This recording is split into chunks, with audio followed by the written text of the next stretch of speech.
Good morning. So, marami pong nangyayari sa ating panahon, no? Kriminalidad, no po? Sunog, lindol, pag-aaway sa bansa. So, nangyayari po ang mga ito, mga krimen, pagpatay. So, madami nangyayari sa ating kapaligiran. So, nangyayari ito po talaga ang mga bagay na ito at hindi maiiwasan. Sapagkat mayroon dalawang entities na nagtutunggali. May nag-aaway na dalawang entities. So, mayroong mabuti at mayroong masama. So, kaya patuloy po yung kaguluhan maging po sa ating bayan ay magulo ang sitwasyon. Subalit, ang sabi po ng Bible na huwag matakot sa anumang mangyayari, no? Sa mga nababalitaan mong digmaan, sa mga patayan na nangyayari. Yun po ang sinasabi ng Bible. Ano po ang dapat natin gawin ay dapat sumunod sa kung ano ang kalooban ng Diyos. So, yun po talaga yung tinuturo sa atin ng banal na kasulatan.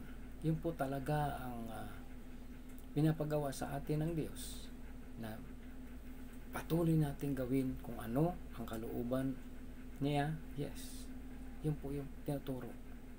So, kaya nga po, sinasabi po sa kanyang mga salita and Matthew 24 verse 13 na ang mananatiling tapat hanggang wakas ang siyang maliligtas.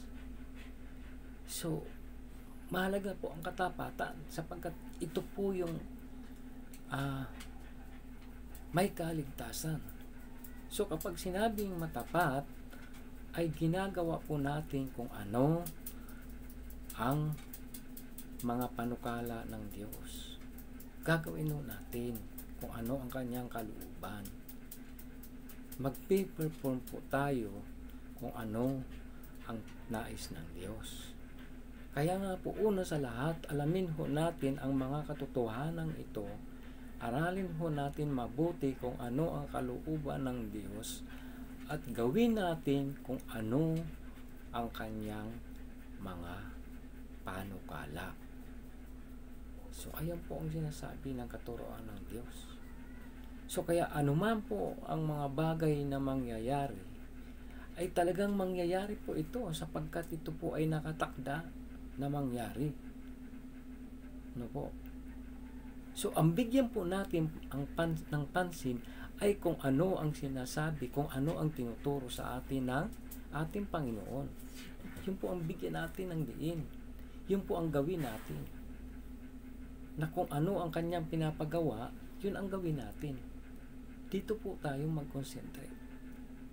Kaya po sinasabi po ng Matthew 24 verse 13 na ang mananatiling tapat hanggang wakas ang siyang maliligtas. So, anong klaseng katapatan? Ay yung paggawa ng kanyang kalooban. Kasi tapat nga po tayo o hindi po tayo gumagawa ng kung ano mang kasamaan, pero hindi naman po tayo nag-perform, hindi naman tayo gumagawa, ay hindi rin po yung granted sa ating Panginoon. So, kaya po mahalaga yung ginagawa natin yung kanyang kalooban.